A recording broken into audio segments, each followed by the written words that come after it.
All right. Well, good morning, everybody. My name is RJ, and I am from NYTRO Ag Corp. Anybody who doesn't know me, shame on you. But you do now, so that's cool.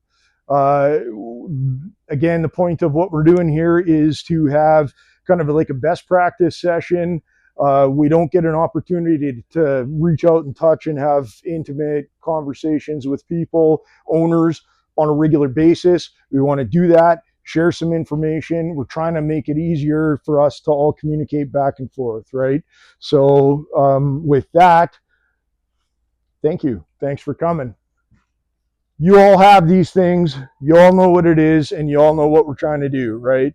So, with that, what is the focus, or what are the big, gaps that we have right now? Right now, I would say that our biggest gap is honestly probably communication and feedback. It's difficult to get. We were just talking about the Facebook group that was made, and nothing actually gets shared. Nothing of value gets shared on it, right? And so we're going to try and figure that out. With that, that's where part of this idea of putting YouTube videos out is so that we can erase some of the misinformation that's actually out there. The other thing is to, again, get what has worked from you guys back to us so that we can possibly take it a step further, or, share it with other people that are struggling, right? So, with that, this year for Canada, it's been pretty good, all in all. We've had, the crops aren't all off by any stretch of the imagination, but so far we've had a lot more successes than failures, which is excellent compared to where we were at last year, right? This year everybody's been able to essentially run their machine all year long and not have to shut down due to water quality issues and fiberglass plasma chambers and so on, right? So, then in not having to fight those fires, that's allowed us to focus a little bit more on, what it is we're actually making and how it is we're actually making it. Can we make it bigger, badder, faster, stronger? What does that look like? How do we address winter storage? Can we streamline the quality of not just the end product, but the machine? Can, all these things, right? For you guys in Ontario, it's been pretty good with Arbordale guys, right? We have Arbordale here in Ontario. And so anytime there's been like a major or semi-major, we got to swap ahead, we got to do this, that, or whatever. All I've had to do is send a text or make a phone call, and they have been able to go and accomplish that.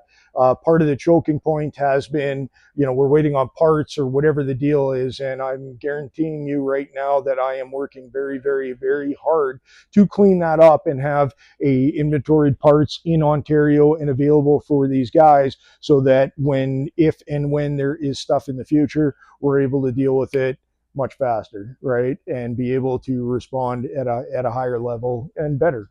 With that comes a little bit of training. It's been a learning experience for everybody this year. It's been a learning experience for these guys. The reality of it is we're going to try and continue to take it further and further and further with them, so that they know, everything, and we won't even have to swap heads unless we have a serious catastrophic failure, which I have yet to actually personally see a head that I haven't been able to repair in the field, right? So I know if I can do it, they can do it, because they're better than I am, right? I can't even plumb in a machine and not have a drip at the back of it. So, that's their wheelhouse, right? So anyway, the biggest thing that I guess, or the biggest advancement from me personally that we've done out west, or been able to achieve out west, is concentrating, right? Concentrating the end product and figuring out how to actually drive up the nitrate in the water itself. And we've done really, really well. When we started this year, we were going off this like rule of thumb: the 250 to 500 TDS is the equivalent to 3 pounds. Question I have is, how is 250 and 500 the same? Well, it's not, right? One's double the other one, so how can we say it's the equivalent of 3 pounds? We can't. We shouldn't. I mean, we did, but we shouldn't, right? So what we're trying to do is figure out through in-field side-by-side full replacement trials and partial replacement trials. We're trying to figure out, how do we get the plant uptake and reaction to be the same? The reality of it is that our nitrogen is different. The way what it is that we're producing, it is not traditional synthetic N. You all know that. You should by now if you don't. But it's not your traditional synthetic N. It is NO3. The way the plant takes it up is different. The way that it is, applied and presented to the plant. I mean, applied maybe not so much different, but there are certain things that just don't make sense at this point, right? For example, putting something down side banding or blowing it on the dirt and seeding into it. At this point, I can't say that you're going to get I can say, I don't believe. I will go out on a ledge and say, I really strongly don't believe that you're getting plant uptake nitrogen by blowing it on the dirt with a sprayer and seeding into it within 24 hours. The dirt will not retain it. Why won't it retain it? Because of what it is, NO3, right? It's very available. Any kind of biological anything is going to get this stuff and it's going to consume it. We've seen lab results where, it's been put down on dirt, and what has happened is the healthy bacteria and fungi and stuff in the dirt has actually exploded, right? The dirt's got a lot more healthier, but it doesn't provide N to the N plant, right? And it makes sense in my mind. So we are working, one of the targets for this winter is working on, well, what do we, is there any way that we can actually make it so we can put it into the dirt and have it available when it needs to be available? We have a on staff, NYTRO has an on staff agronomist. She's a pretty smart cookie. And we are going down the route of doing a humic test and combining it with a humic to put it in the dirt to be able to see, is the humic, is that ion that it's going to bond with in the humic going to basically form like a protective shell around it so that it is plant available when it needs to be. The science behind it says yes. The reality is not always lines up with the science. I'm not a scientist. I deal in reality. So we're going to try it. We're going to find out. How are we going to try it? How are we going to know before spring? Well, we have a greenhouse and we're going to try. Like, we're straight up aiming to try and do 2 crops before seeding time, right? Through the greenhouse. Whether we get that far, I hope so, but time will tell, right? I mean, we're doing what we can do.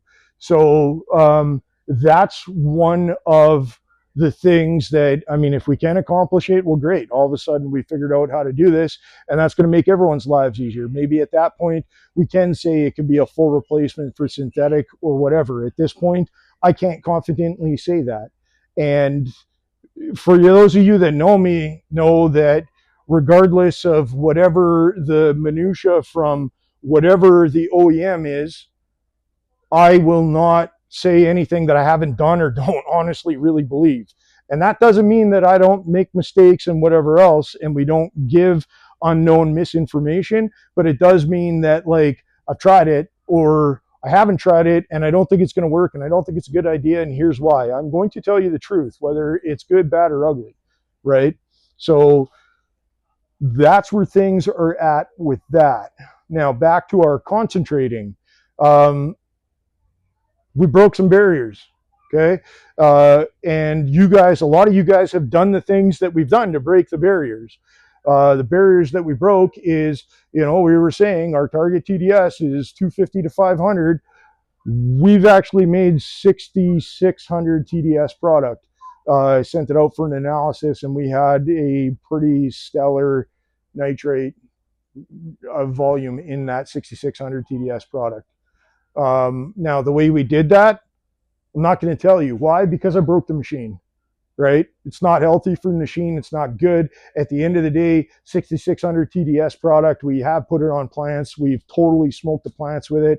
I haven't been able to smoke a weed yet. I'm trying, but we'll get there, right? I mean, at some point, that's the goal, is to be able to pour it on invasive weed and kill it, right? But I'm not there yet. So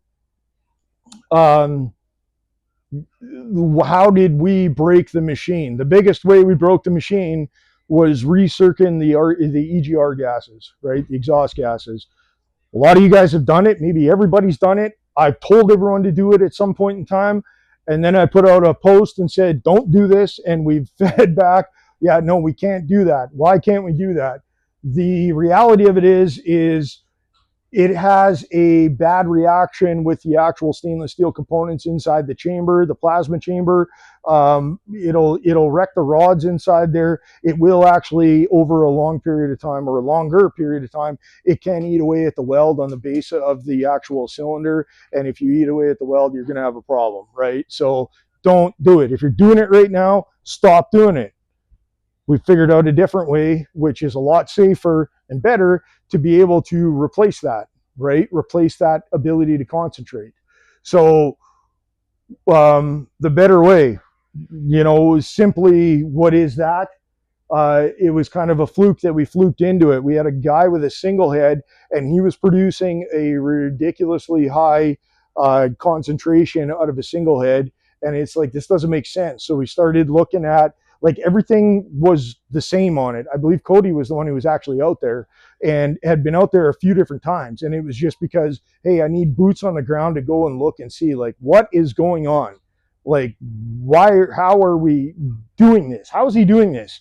And at that point, and this would have been 2 months ago or whatever, the only thing that was different is that he was in a recently decommissioned chicken barn that stunk like ammonia. So did that have something to do with it? Don't know, right? Don't know. Maybe. I mean, we were kind of thinking, yeah, maybe that is what's going on. Then he had a whoopsie, and the whoopsie was the water backfed into the airline. I think the compressor shorted or something like that. It fed back into the little onboard compressor on the single head, shorted the single head out, and smoke, done. Okay, we're screwed. So Cody went back out with the single head compressor, put it on, got the guy fired up and running again. Well, all of a sudden, he's only making 350 TDS instead of 900 TDS in single pass on the single head. What's going on? This isn't fair. Life's not fair. Blah, blah, blah. What's going on? Well, I mean, that kind of eliminates the whole ammonia thing, right? Because nothing else changed except for the compressor. So what was going on with the compressor? It had a lower flow rate, lower PSI. It was not, the compressor was probably not working properly from day one, and it wasn't putting out the max airflow that it could have, the max pressure that it could have put out. And in not putting out the max pressure that it was capable of putting out, it actually slowed things down, cooled things down, and when it was running through the plasma chamber, it had more time to fix nitrate to the water. Cool. Great. So fast forward into Manitoba, we have one particular dude. He's running 2 Gen 2s, retrofitted Gen 2s, which, again, I mean, anybody who's got one knows that a retrofitted Gen 2 does the exact same thing, or has the ability to do exact same thing as a Gen 3. It's got the same components and so on and so on. So with his 2 retrofitted Gen 2s, one of them was constantly putting out 150 higher TDS than the other one. And luckily enough, his hired guy was on that local, like, Ducks Unlimited pond aeration committee, blah, somehow or another. And they used very similar air compressors to what were on these things. And he knew that these compressors would eventually, slow down, stop putting out the pressure that they were supposed to be putting out, yada, yada, yada. So they put pressure gauges on these things. Well, one's putting out at 45, one's putting out at 30. Guess which one was producing higher concentrate? The one that was putting out at 30, right? So then it was like, okay, well, how can we do this? Temporarily, the temporary answer, until I come up with a better way, which there's better ways in the work, is simply removing these compressors. Are dual piston compressors. Right beside your air inlet plug, there is an actual output plug as well. And if you remove that plug and you thread in a 1/4-20 by 1/16, I believe, 1/8 barb fitting, you are able to slide a 1/4-inch airline over top of that. And by cutting it to about 3 feet, then you are dumping the pressure, but you are not dumping your CFM that you're actually creating. So what you're doing is you are maintaining the actual volume, just slowing it down as it's actually going through the machine, right? And we have seen success and like dramatic success in doing that, have we not? Yes, we have. So if you're not doing that, you should, okay, for now, until I figure out a fancier, sexier way of doing the same thing, but this works, okay? So, and we've been doing it now. I've had guys experimenting with it for well over a month, and I've sent things out for lab analysis and whatever else. And I mean, like we're doing it. It all equates. It all makes sense.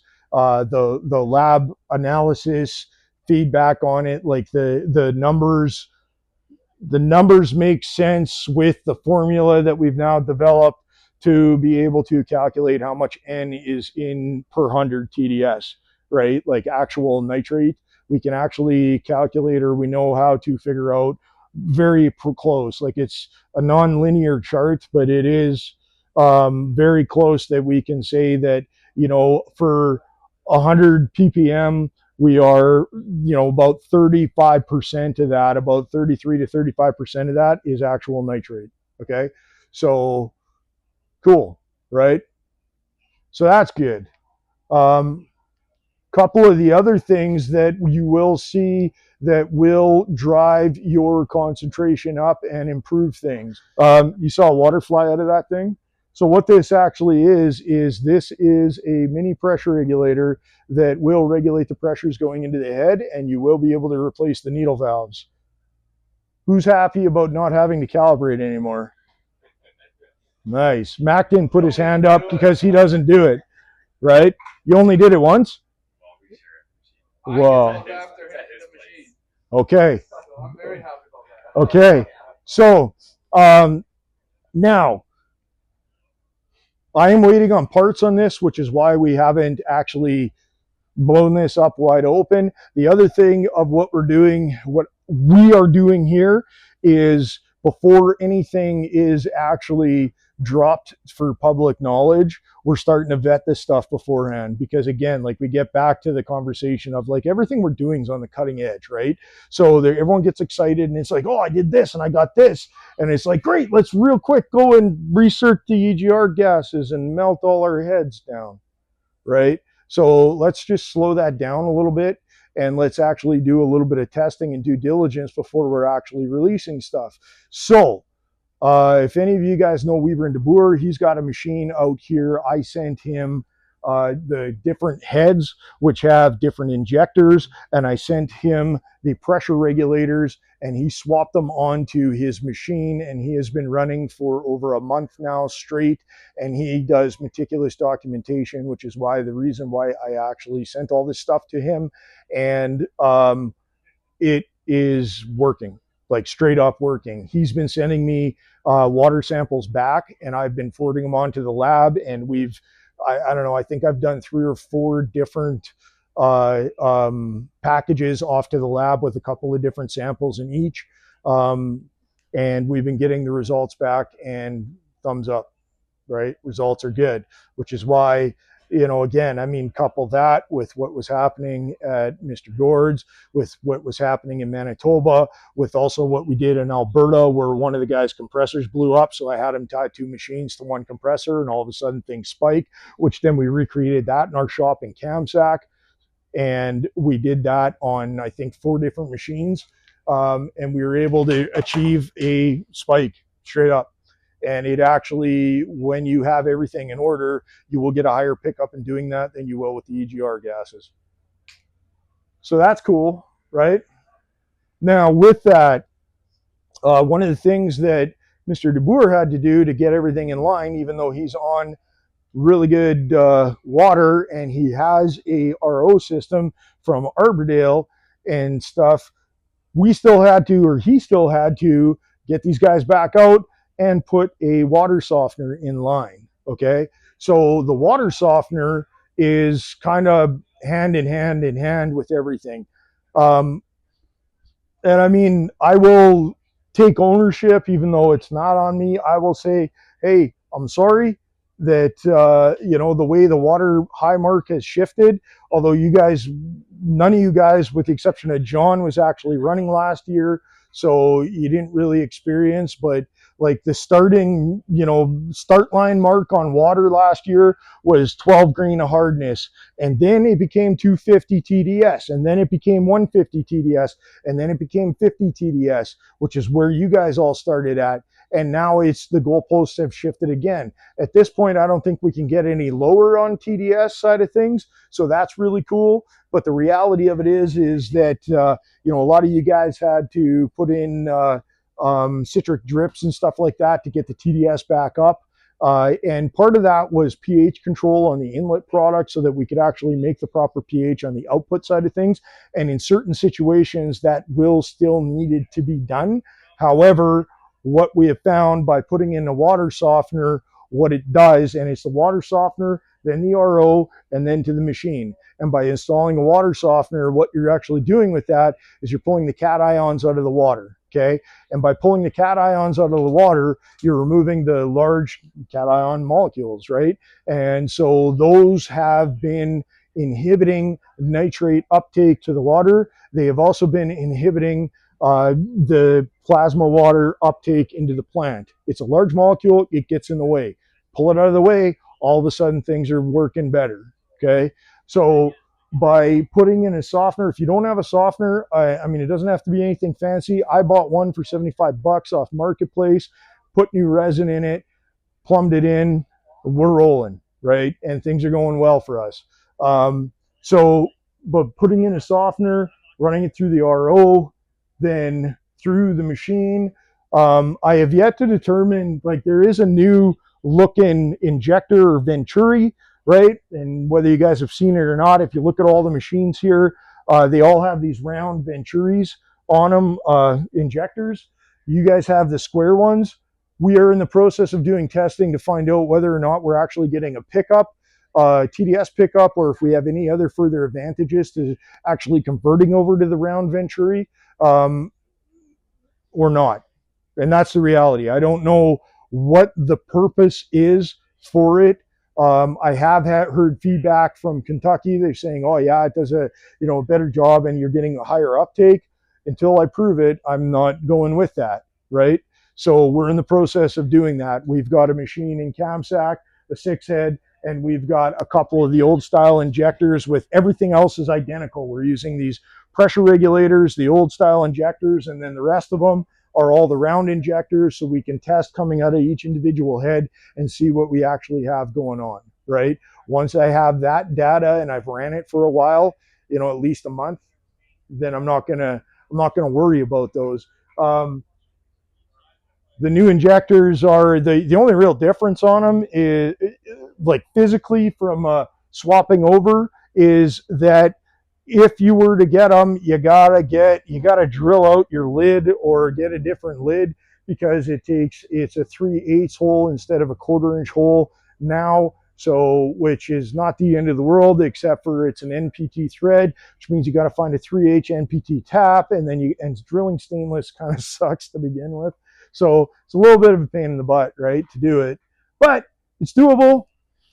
So if and when I ever run out of injectors, 1/4 inch thread injectors, we can work through that.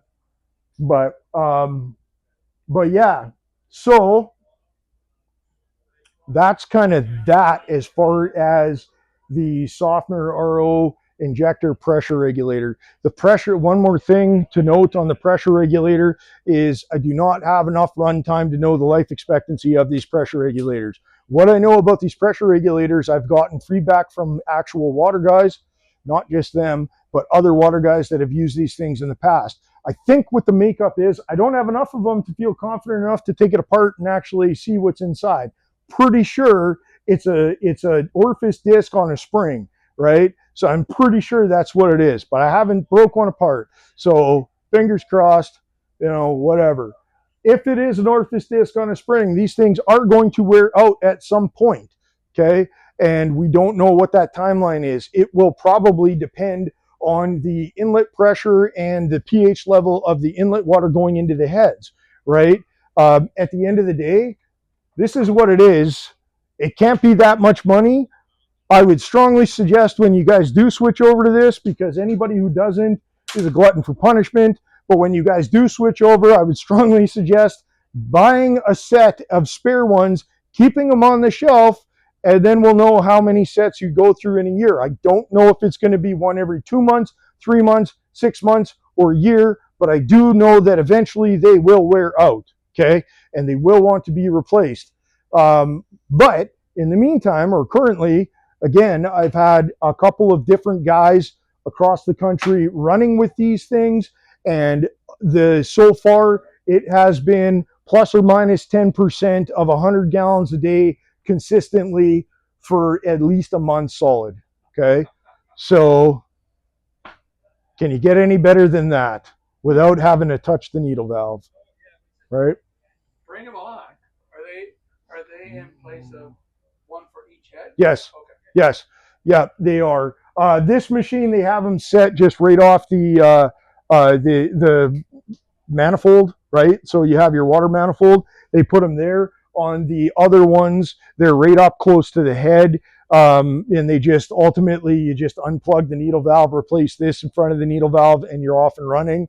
I don't have a very strong opinion, logically speaking, just because of length of hose and stuff like that. I'd probably rather have it closer to the injector than have it over there. But I haven't actually done any run tests and seen a difference yet, because the first time I've seen them not up by the head was when these machines got dropped off, right? So I got here Monday, opened up the wings, and I went, whoa, where's the pressure regulators?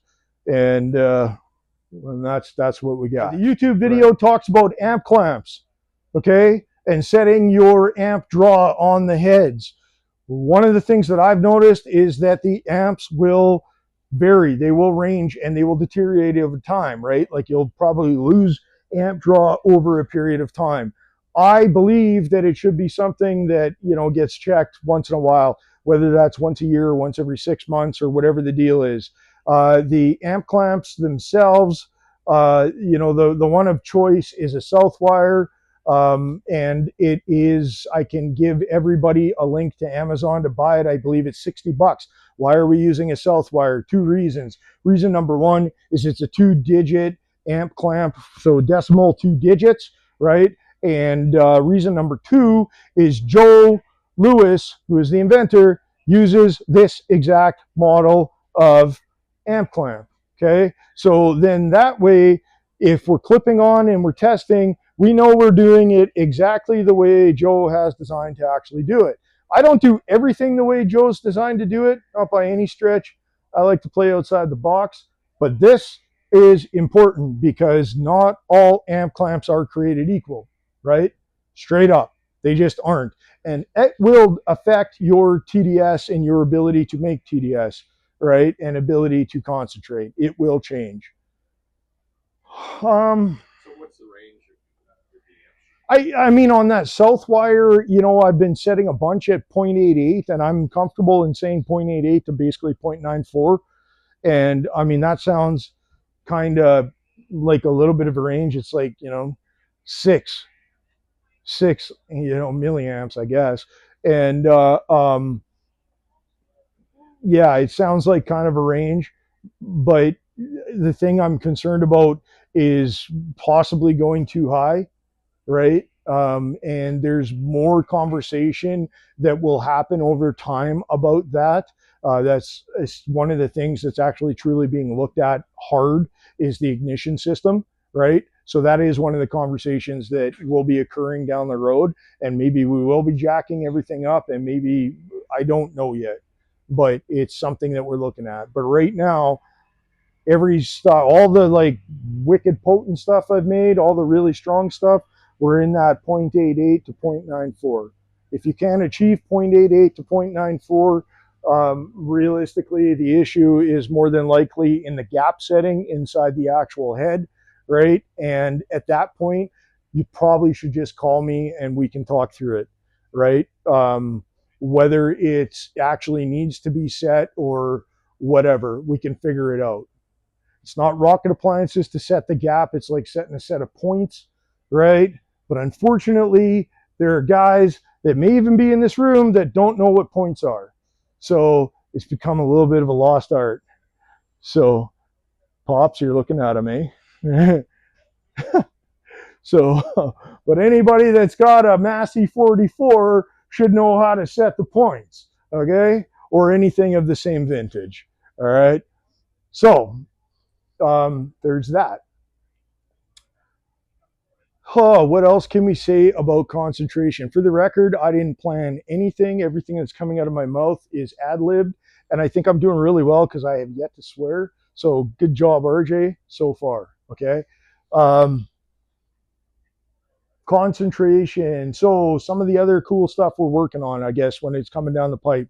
So what have we learned with the hose? Well, pressure, right? Bleeding off pressure, it's getting us a spike. What does that actually mean? I don't know what the full range is. The 1/4-inch line with the 3-foot, pigtail that's on it, that is purely because I want back pressure at this point.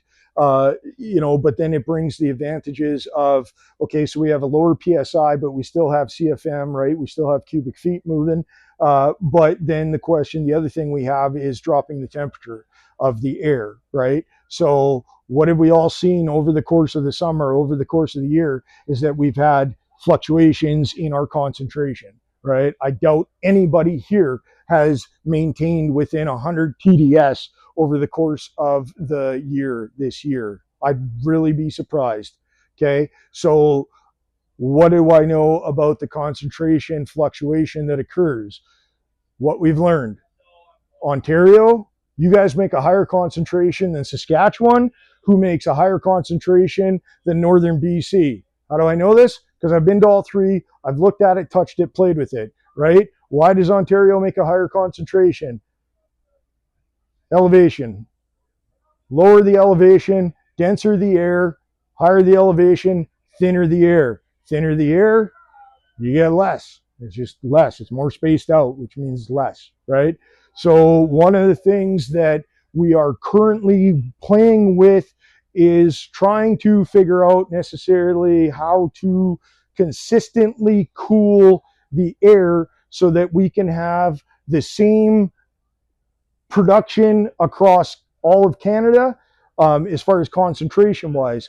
The reason that that's important to get the same production across Canada concentration wise is because if we can do that, when we have fluctuations, then we can actually identify them and we can address them. And it's not, hopefully at that point, it's, we can figure out easier what's actually going to work and do it in a broad scope, right? I mean, because right now, yours is different than yours, which is different than yours, which is different than yours. And I'm not just talking about, 20 TDS. I'm talking like 150. You're off the charts right now. And I don't know what you guys are running, but like I'm saying, I mean, between you two, exactly, you're both making the strongest stuff you've ever made, and he's still 150 TDS higher, right? And I don't know exactly why. And you're not even that far apart, right? But the other thing that you have that he doesn't have is you have the natural fertilizer to just be able to, right? So anyway, I digress. Yes. Talk about a TDS between customers. Are they using the same unit? Well, yes. I mean, so that unit could be different than the other one. Okay, but that actually leads to a very, very good fact, or a very good question, right? Which brings us to metering. So, and you need to remind me to go back to consistency, okay? So, what's that? The question is, are people using the same meter to measure their product? The answer to that question is no. People are not using the same meter to measure their product, okay? Meters can fluctuate, they can be different as well. So when it comes to meters, usage, storage, and best practices on the meter, you have a meter, right? And when the meters come, the brand new meters come, they do have pH powders to calibrate with. Use them, okay? Use it. Take 10 minutes, get some distilled water, make up the pH mixture, calibrate your TDS meter. Okay, at that point, from the pH side, it'll help you. What it doesn't help is it doesn't help the TDS side of things. Now, meters out of the box are typically pretty close. Okay, typically pretty close. I've tested a whole smash of them, and they're, you know, usually within 30 or 40 or whatever of each other. Some are right on, some are within 2. One of the tests we did the other day was trying, well, does this one do the same? Is it putting out the same as this one? Is this one? The answer was yes. Well, then we got to be close, right? Realistically speaking. There is calibration liquid for TDS on these meters, okay? You can get it off Amazon. You got to pay attention to what the calibration requirement is, because there's different concentrations of calibration, TDS calibration liquid that you can actually get. I think the most common one is like 1413 or something like that. I think it's like $5 for a little bottle. You don't want to dip your meter in that. You want to pour it into like a nice cleaned out little cup, and then, you know, dip your meter in that, do your calibration. Then you can throw that out, put your bottle back in the fridge. It'll last probably 6 months and you'll be okay. In using the meters as well, it is important, and I've found this especially when you start making higher, stronger stuff, where the stronger it is, the lower the pH. When you get to that point, it is very important to dip it, read it, see what it's at, and then take it out and rinse it in. Just get some of the RO water before it goes through the head, right? Rinse it off, blow off the tips, put it back in. Yeah, consistency across Canada, okay? Consistency across the board. I guess to reiterate, what I want to see is I want to be able to see people consistently making the right choices, making the best product they can make, and I want to be able to see, and when anomalies occur, I want to be able to see why that happened or what happened with that. So what the ultimate end goal would be is to take out the things that are making those changes, right? So that would be your atmospheric pressure, and which is, you know, it has to do with your air density and temperature and stuff like that. And it has to do with, I mean, honestly, putting the regulator in replace of the needle valve, because those needle valves so finicky, right? I mean, you know that like a 30-second of a turn can change by 4 mils, you know, and it just puts you right out to lunch, right? So we are going to continue to put effort and energy into that to try and streamline that, figure out how can we get, you know, the same air temperature and the same air density to be going through the heads, so that we can just take that out of the equation, right? So there's stuff, there's actually a fair amount of thought and time and stuff being put in on that. But then that brings us back to concentration, right? I have a dream of concentrating to the point where it's just going to flatten everybody's crop and weeds, and I don't care what it is. We're going to be able to make something so badass that, well, there you go, I swore. But we're going to be able to make something so badass that we're going to do a single pass and we're going to completely flatten your crop with it, right? Because it'll just be so powerful, it'll be great. Why would I want to do that? Well, I mean, storage reasons. I'd like to be able to do that so I can cut down on my storage requirements, right? So we're working towards stuff like that. Not that I want you to go flatten your crops, but if we can cut the storage requirements in half, life's pretty good at that point, right? So that is a goal. What are we doing and working on with that? One of the cool things that we learned when we were actually doing the recirc on the EGR gases, yeah, we learned that we can totally smoke your head, but we also learned that the nitrite gas that is coming out is wicked potent, wicked potent, right? So there's been a constant dialogue in the back of my head about how can we best optimize this and utilize it without just having it gas off, right? Which is what it's doing. I mean, right now it goes through, it helps your product in the tote to actually concentrate, but how can we actually utilize that bigger, better, faster, harder? And I've got, a bunch of ideas and a bunch of things that we've actually ordered some parts back home. One of the guys back home, he's hopefully he was working on setting up an experiment and doing that. And if we make some real good headway, then obviously we're going to run it for a little bit and then we'll share it, right? But for right now, it's one of those things that, like, we're working on it, actively working on it.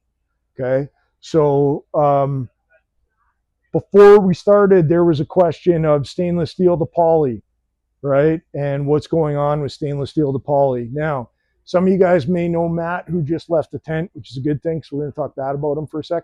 Just kidding. Matt's a good guy. He's actually from Michigan. He is the sales manager for Green Lightning in general. And the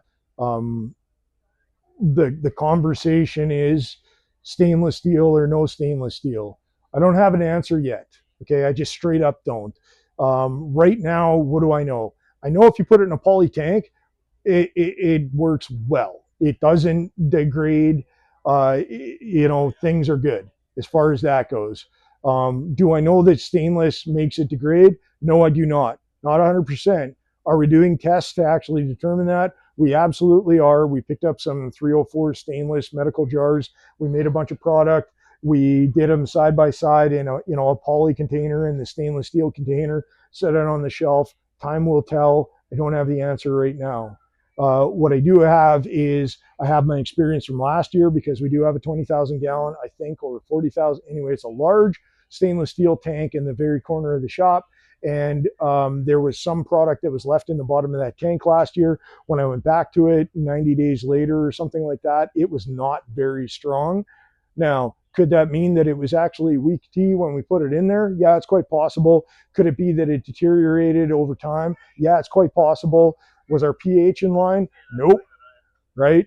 All those things play a factor. Like, you guys know that, right? All those things are a factor as far as storage. So at this point, I can confidently say that storing in plastic poly tanks and stuff is definitely the way to go. The other thing that I can confidently say is that I played around with some magnesium oxide at one point. And the reason I was playing with magnesium oxide is because I was trying to drive my pH back up right before application time, right? So the experiment was essentially, I had, I think, 500 milliliters of about 2,200, about 2,000 TDS product in a cup. And I mixed up a slurry of magnesium oxide with distilled water, and I took an immersion blender to it so that it would mix very, very well. And then I would take a half a teaspoon and I put in a half a teaspoon into 500 milliliters. Every half a teaspoon of magnesium oxide that I put into the 500 milliliters of product would bring my TDS down by 200 to 250 TDS. My pH was going up by about 0.3. My TDS was tanking severely. So I stopped, right? What does magnesium oxide have to do with stainless steel? Nothing, except for they're both heavy metals. So do I know exactly what the chemical reaction is? No, I do not. Do I have an answer as far as stainless steel storage? Yes or no? No, I do not. At this point, would I caution about using stainless steel storage? Yes, I would, and I have, and I will continue to until we have done it ourselves and have determined ourselves that it is okay. Yes, sir. Does it make a difference how full your poly tank is in product? If you have a low level, does it off gas more? Is there anything? It's just a thought that's crossed my head. I don't even know. I don't have any data for that. Is it better right full? Well, that's a great question. I mean, it is. And so the question was, does it make a difference how full your poly tank is? And does it gas off and stuff like that? Does it gas off? Not really. I mean, evaporates, right? Is your poly tank sealed or is it vented, right? So that's going to be part of the question. How hot is it? How cold is it? Yada, yada, yada. All those play. Here's what I can tell you is that in a tote, I had just under a half tote worth of product that I had made last fall. I think it was in October-ish. And at that point, I think I had it up to 275 TDS, and I was patting myself on the back because I'm awesome and I got it up to 275. And I'm like, great. Then I put it away and I never touched it, never thought about it, never needed it until at one point our agronomist was like, hey, I'm going to come pick up a total product. And I'm like, I don't have any product made right now. I can't get any made. Like everything we got is shipping out or being put on the field or whatever it's being. Like we got nothing. And then I'm looking around and I found this tote of product. And so I pulled it out and I'm like, oh, I wonder what it is. And I dipped my meter in there and it was at 500 and change, right? So I know the product continues to concentrate for X amount of time. We don't even know exactly how long the product continues to concentrate, but I do know the product continues to concentrate for X amount of time because I've seen it. The stuff that I have, I said that I'm making 6,600 TDS.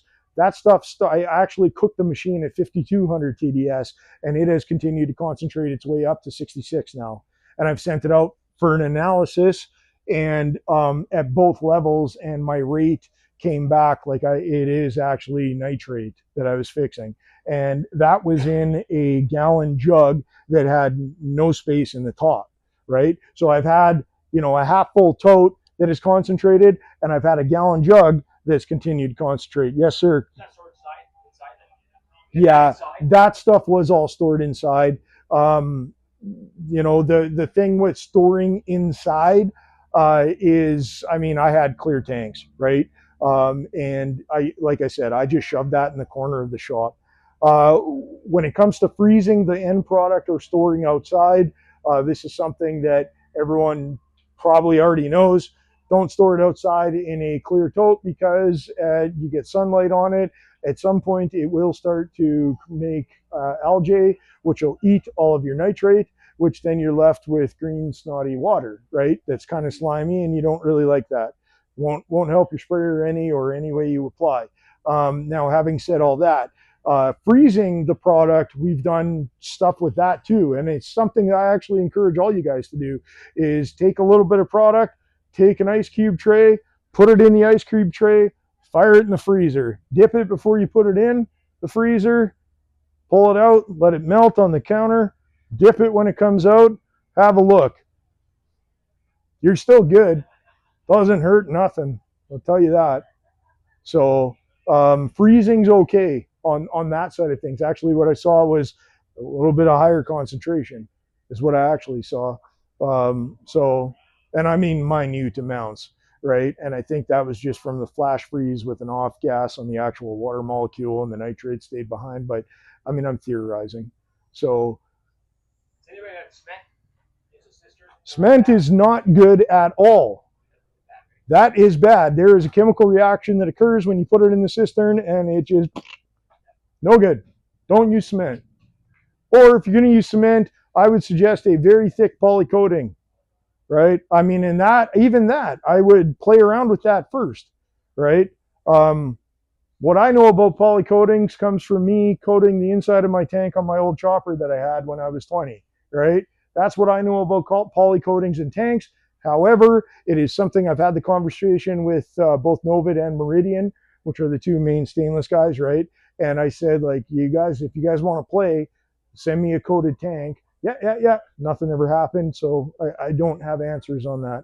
But the cistern, I do have guys in Alberta that, or actually Northern BC. It's the Northern BC guys, and they have the steel oil field tanks that they're repurposing, and they poly coated them. So I will actually have answers on that at some point in the not too distant future. I just haven't spoke to them recently, and they're harvesting right now, so there's no point in talking to them for a month. So just get mad at me.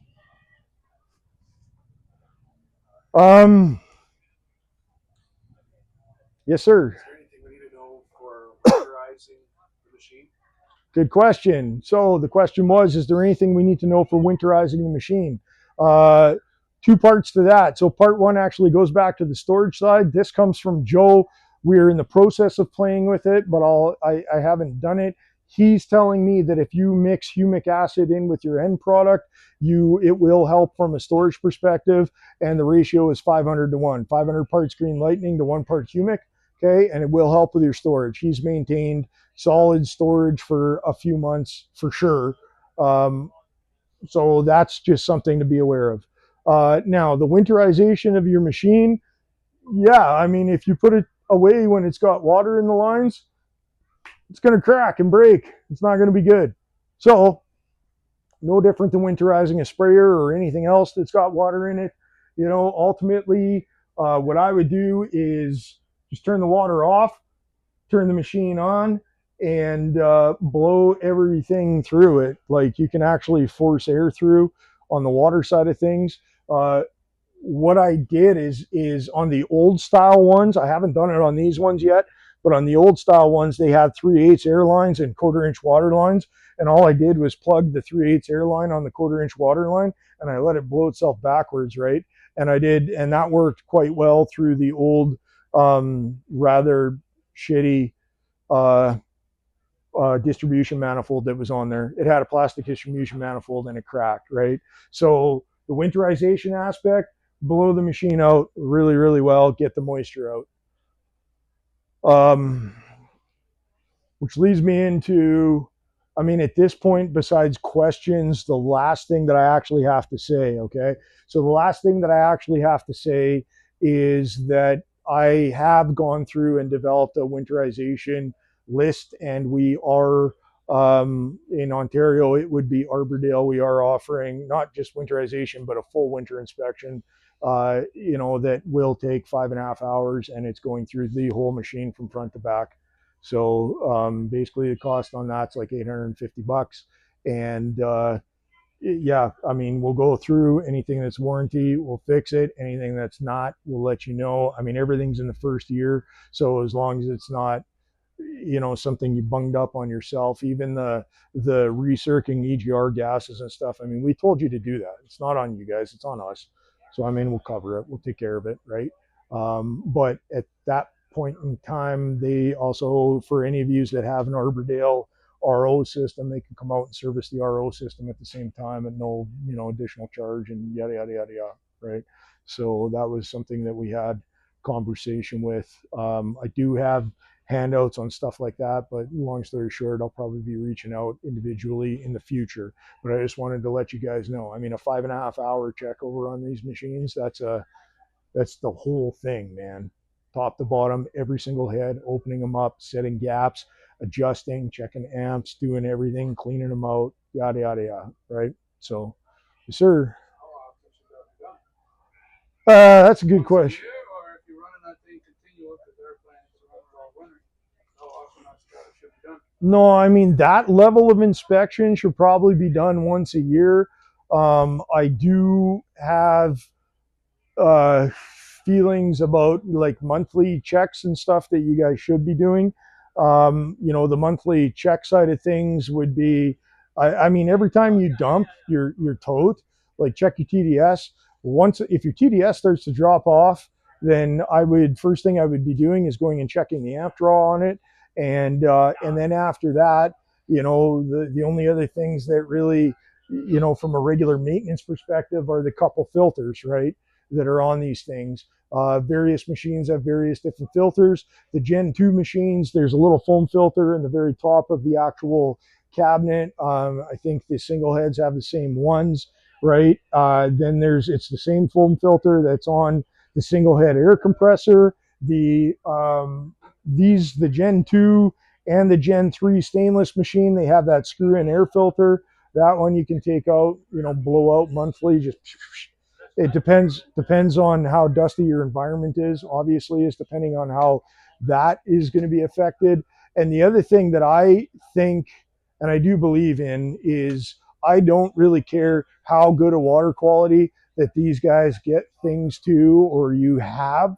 I think it's actually important to run a vinegar cleaning cycle once a month, or at the most once every 2 months. I think that's an important thing. How do you run a vinegar cleaning cycle? Well, either you've got to figure it out or just buy the tank. Like we've made one now. Max got one. I know for sure. But we've made a tank, and basically it holds like 10 liters of vinegar. It's got a pump on it. You can plumb it so that it's permanently plumbed. If you're still calibrating, it won't screw up your calibration past the first time of actually plumbing it in. And the idea is to basically fill it with vinegar, plug it in, pump it up while you're running water.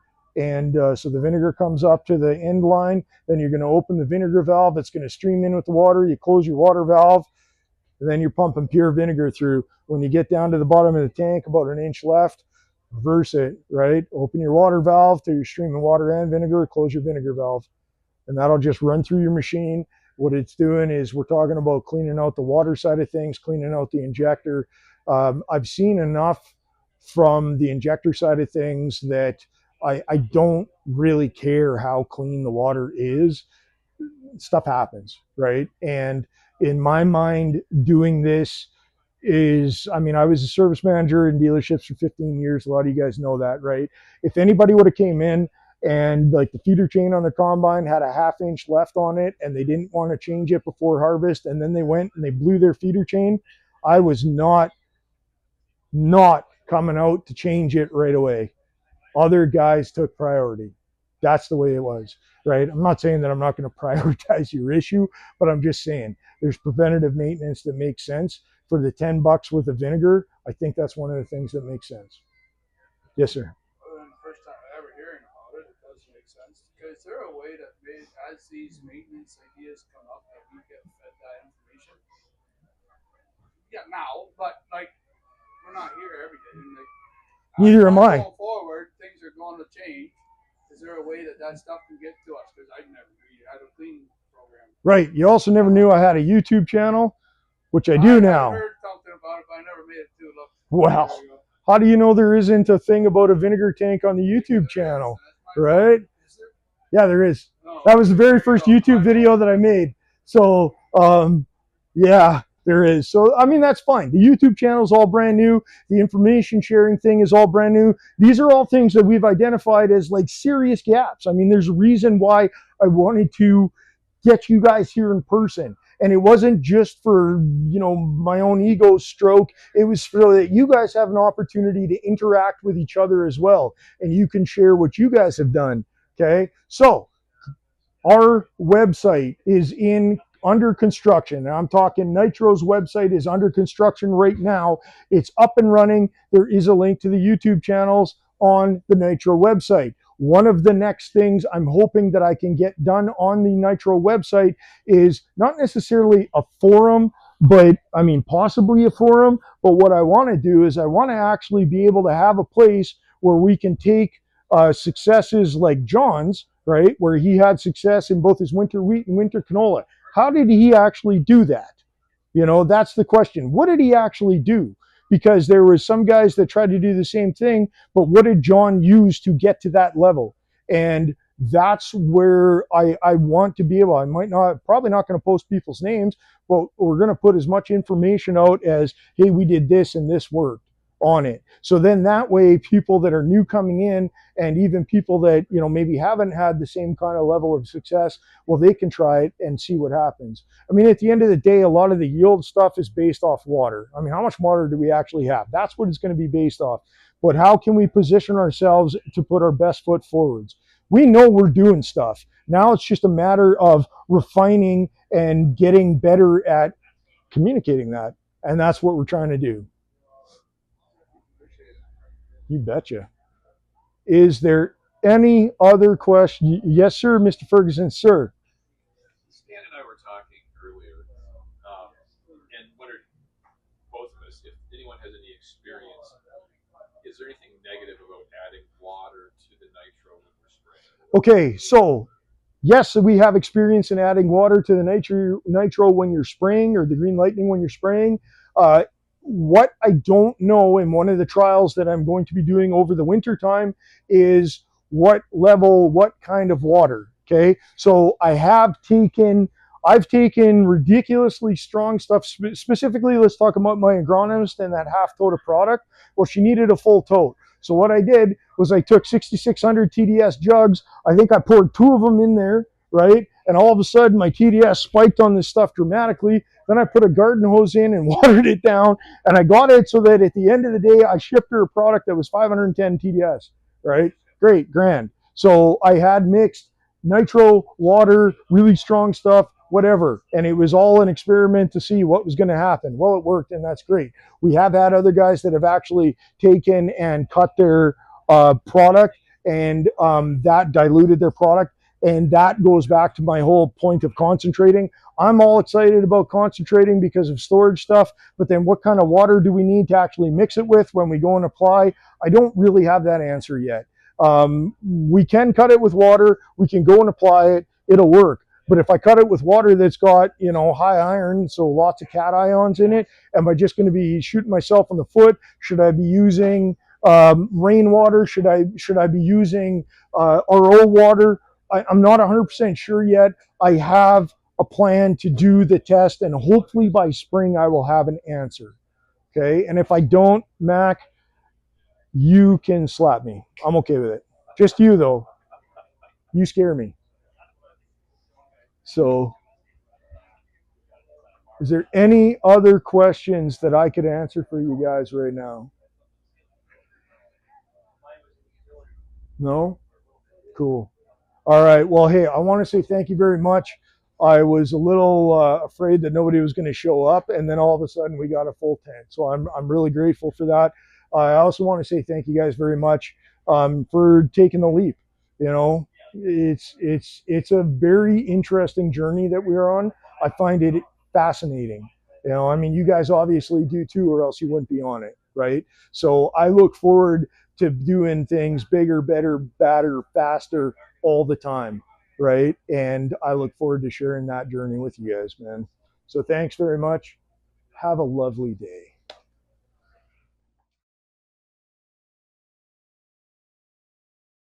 Okay. Hey, everybody. Y'all know me here because I am RJ with NYTRO. And yesterday was a little bit more formalized because there was much more of a crowd. So today we're going to change it up, and I'm going to ask you, what do you want to know? And don't ask me about application stuff because that's not my world. But let's talk about the machine. What do you want to know? The reason I'm doing that at this point is because then any specific concerns that you got, like we can address, talk about, discuss, dissect. And number two is, I was just at your place and downloaded a whole bunch of stuff on you guys, and you and I speak on a fairly regular basis. So let's really just, where do you want to start? What do you want to know? How do I maximize the concentration? Okay, so question is how to maximize concentration, right? So there's the only way that I will endorse at this point. There's multiple ways to maximize the concentration. I don't recommend doing any of them right this second, except for the one which is with the air dump. Okay, now as far as the air dump in and of itself, I actually have one of the guys, he was doing various orifice testing and hose testing and stuff, or just yesterday, last night. So he's bringing me a sample here later today, and when I get home I will be sending it for lab testing, and as long as everything equates in the stuff that he's brought me, I will be able to give you the exact what is going to give the most optimal result. One of the things that's funny that we actually learned is that with the orifice with the hose versus the orifice that size that he used that maximized without the hose, there was a 10 TDS difference just between having a 3-foot chunk of hose on or not on, right? So what does that all mean? I mean, 10 TDS doesn't sound like a lot, except for when we're talking about maximizing, we're talking about using everything we got. There's no point in having a 900 horsepower tractor unless you're going to use 900 horsepower, right? So, the only thing that I will state publicly at this point is that output on the air compressor is working and it's doing really good things and it's safe, and up until this point, and not just up until this point. I mean, I'm confident because it's been 4 months now that we've been aware of this and have been running various versions of this test.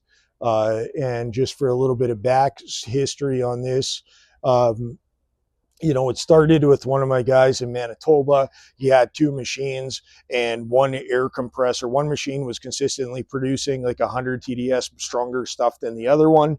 And his hired guy happened to have experience with similar types of compressors because they were using them for aeration in ponds and whatnot, right?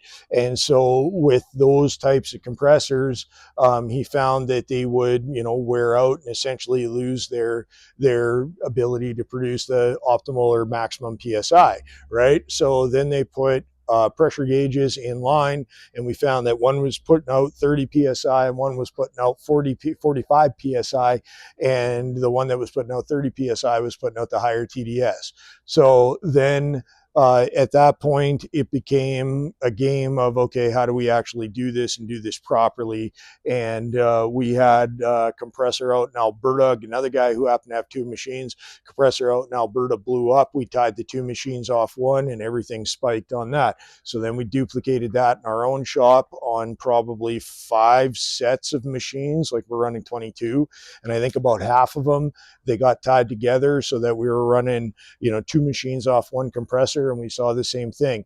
Then there was one guy with 1 machine and I had him put the line on, same thing. So since that time, I've sent multiple samples off for an analysis, and it is good. The air compressor is visibly, not visibly, but I mean physically running at a cooler temperature by running the second output line, which can only be good for the air compressor, right? And so long story short, and it's not doing any kind of damage inside the head. I mean, the air that's happening inside the head, yeah, it's a little bit of a cooling factor, but the real cooling factor is the water coming in, right? So there's just not any known downside at this point, and it's been run like that for months now. So on that side of things, as far as maximizing, that is the only one that I'll come out and publicly state. There are a number of other things that we're working on in the background that will help maximizing, and some of that has been developed from the theory of what's actually going on with the air compressor as well. So the air compressor is running cooler, which means the output air that's coming out of there is running cooler, which means that it's denser output air, and that actually plays because we've all been running these things throughout the summer, and we've seen that when it gets hot, your TDS will actually tank, right? And that has to do with, I mean, it's all about atmospheric pressure and expansion and contraction. So there are a number of things that we're working on in the background, but at this point, I'm not going to name them or say really what direction we're going with them until I get some time in on it. And because what we found, which is a good question, which starts the conversation, right? So the conversation now becomes, what have we found? Well, what I've found personally in the time that we've been doing this, I mean, we're the first guys in Canada, essentially. And in all the time that we've been doing this, everything has been, well, we need to real quick go and do this, and we need to real quick go and do that. And every time it's a real quick go and do something, it turns into a, well, we need to really quick stop doing that because it's had an adverse reaction to whatever, either the crop or, you know, there was never enough time put into the background on things before things came to the public light. And it's had it's been I wouldn't say detrimental, but it's definitely hurt the overall business and overall of what we're doing, right? So the idea of even a session like this is to just ultimately put it out there that needs to stop, and we need to start approaching this in a more logical and manner, right? Whereas we're putting in time on the development and doing testing before we're actually going out and saying to take it ahead, right? So what does that mean for everything that we're doing? I mean, it means consistency needs to come to the forefront, right? Another thing that that's another thing that's been ignored is consistency. Answer is probably 30. Long answer is I will confirm that number at some point in the not too distant future, right? I tried to actually regulate to 30 and see what the difference was. But when I did that, I was using a pressure regulator on the output side, and I mean, there's no tank on these compressors, and I blew up the hose and had a nice backfire, and it was exciting. It was exciting in a small space. So, more will be revealed with that, right? So with that statement of the more will be revealed and the consistency aspect, one of the biggest downfalls and hurdles that we need to get over is the communication side of things, right? I mean, that's a problem, and it's a problem from green lightning and the trickle down effect has continued. At this point, it's a big asking in day to day for us to be able to reach out and communicate to everybody individually. So we're obviously looking at alternative methods, right?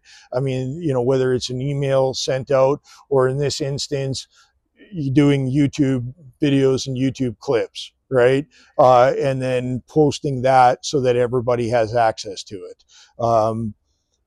One of the other things that on that vein and train of thought is our NYTRO website, which is under construction. At one point, it was basically just a holding site that would put you to a sign up form. Well, the first thing that's actually functional on there is the link that takes you to the NYTRO YouTube channel. The second thing from my side, from the operation side of what I'm working on there, is when we get the results of all the trials and whatnot that's been done. I want to be able to essentially take that information of, especially the stuff, I mean, it's not that I'm afraid of posting stuff that didn't work, but what I want to do is start accumulating a recipe of things that are working and have that available for people on the website as a starting point. Okay. We know that if we take, 15 gallons at a pass of 500 TDS product, and we put in a little X amount of Fulvic, whatever, 20 to 1 or something of green lightning to Fulvic, that we've achieved this result, right? And I want to be able to have that so that, again, there is at least a baseline, right? So there's now maintenance side of things, right? So I did a YouTube video as far as the actual maintenance goes, and the reality of it is that the overall maintenance on these things is not a lot. There's not a lot. There's not a lot of filters or whatever that go along with it. This particular model, there's the filter that's on the outside of the fan. Pull it out, wash it out, put it back in, right? At some point, you'll have to change it, but that depends on your environment. I wanted to ask, our machine got a little dusty on the side. Yeah. What would be the best way to go about cleaning that out? Just blow it out. Blow it out? Yeah. You haven't tried any PCBs or anything? Oh, I have, but not with dust or air. Yeah. So I have with water, right? So I've had water lines that have burst that have cooked it, but never with dust, never with air. So just gently blow it out, and you'll be fine as far as that goes. The other filter is your air inlet one. And again, it depends on your environment. Probably wouldn't hurt every couple weeks to open it up and see what it looks like, right? Give it a quick blowout, put it back in. It's a common filter. They're not big, they're not expensive, and whatever, right? I mean, at some point you'll want to replace it because continually blowing it out loosens up the fibers and stuff like that. You don't really want to do that forever, but I mean, if you replace it once every 6 months or once a year, you're probably doing quite well. Realistically beyond that is, and this goes, this next statement stems from my paranoia of issues. Call it paranoia, call it diligence, call it whatever you want. there should be a cleaning cycle run on these things from the water side of things. I don't care how good Arbordale or Walker Water, for that matter, is about getting your water pure and clean on the inlet side of things. I don't care. For what it costs to actually run a cleaning cycle with cleaning vinegar, it should be done once a month. Reason why is because when we start to choke off the injectors, that's when bad things happen. Okay, so getting putting a cleaning tank on, rigging it up and running it through once a month will not hurt anything. It'll cost you $10 worth of cleaning vinegar and life will be good, right? It's just preventative maintenance. Okay, so that I strongly suggest. The last thing, as far as maintenance side goes, and specifically for Ontario, and this goes back to our Arbordale friends, they are our servicing partner. They're our guys. Okay. I have developed a winter inspection that is very comprehensive. It's like 5.5 hours. I mean, it's like a disassembly, a check, and a reassembly, as well as run before, run after, clean everything, check it over, set gaps, make sure everything's perfect. And that is something that they will be able to do, no problem. And I believe that anybody with an Arbordale RO, they can coordinate it so it's done at the same time as the RO servicing and save a little bit of money and stuff that way. And that's kind of what we're targeting, right? That's one of the things. The important portion of that is, and I guess again going back to the maintenance side, I forgot one more thing. The one more thing is the amps, right? So your amps will deteriorate over time, I almost guarantee. What happens? How setting the amperage is quite easy. There's a video about amp clamps and how to set the amps and stuff like that. Adjusting what the amp draw is, I mean, it's not ridiculously difficult, but it's ridiculously finicky, and that I would recommend letting Curtis and Cody do over unless you're really good at setting points and stuff like that, which that's a lost art in this day and age. So if anybody besides two of you know what points are, I'd be impressed. Okay. Okay, yeah, there's actually three is the know what points are for sure, but anyway, the what happens inside the chamber is over time the tips will wear, right? I mean, with the constant electrical current going over the tips will round off, it'll lose its sharp edge, it'll wear, it'll widen your gap. So it's just essentially re-gapping. And that's, again, when I was talking about the winter service and stuff, that's part of it. If we want to talk about, the big bad elephant in the room that has occurred over this past year was all of us, Green Lightning and NYTRO, saying that, hey, it's okay to run the EGR gases back into these machines. I just want to put it out there and make it well known. It is not okay to run the EGR gases back through the machines. That needs to stop. Why does that need to stop? Because the EGR gases will deteriorate the inside of your plasma chamber. It will corrode. It also increases the likelihood of having a premature failure, and it actually could be a catastrophic premature failure. The catastrophic aspect of that is it will corrode the welds as well, that hold the cap on, and if somehow or another someday the weld pops off, well, we got a problem, man, and it could be a serious problem. So we need to not recirculate the EGR gases back through the plasma field, and essentially at this point, that is the bottom line, right? Putting the air dump line in will compensate for any kind of production loss that has, taking that away has caused, right? but what it will do on recirculating the gases is, yeah, I mean, you talk about the tip surrounding, and I mean, it accelerates that quite a bit, right? So that is just you know, it's just needed to be said officially, right? So the officially, we need to not do that.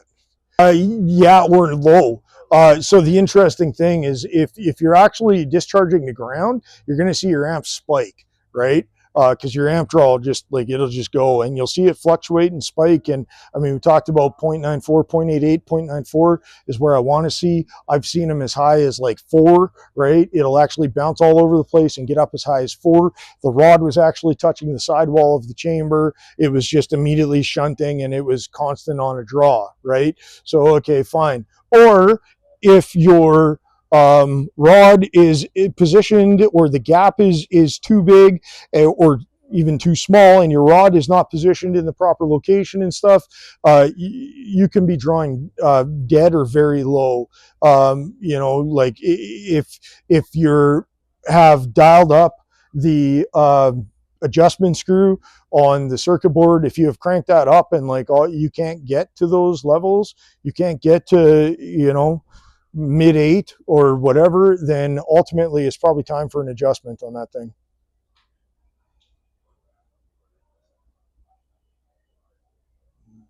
Are you guys changing away from the brass regulator valve stuff, or is The pressure regulator that we provided you?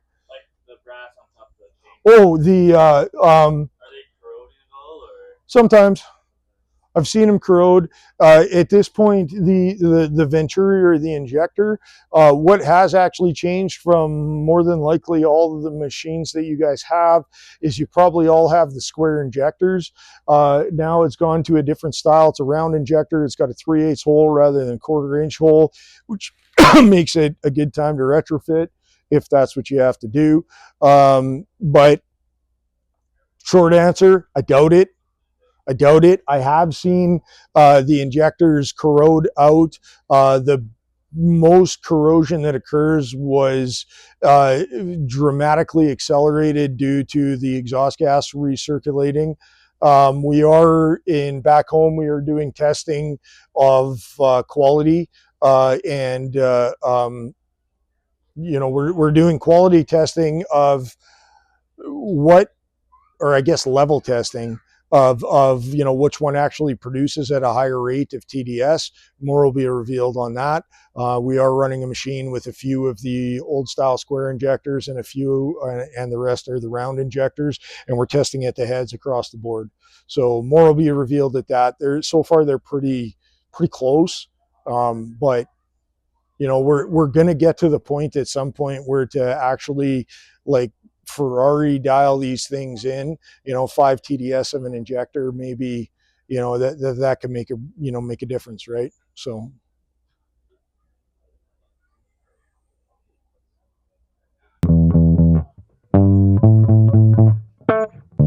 any further questions at this time? I see Hank's just chomping at the bit to get up and eat all the donuts. All right.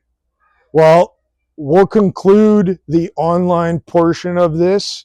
And at this point, if you have offline questions of what's actually being worked on and coming down the pipe, by all means. I mean, I don't have any, as long as you tell me you're not going to do it, I'm okay with telling you that whether or not we're going to do it, right?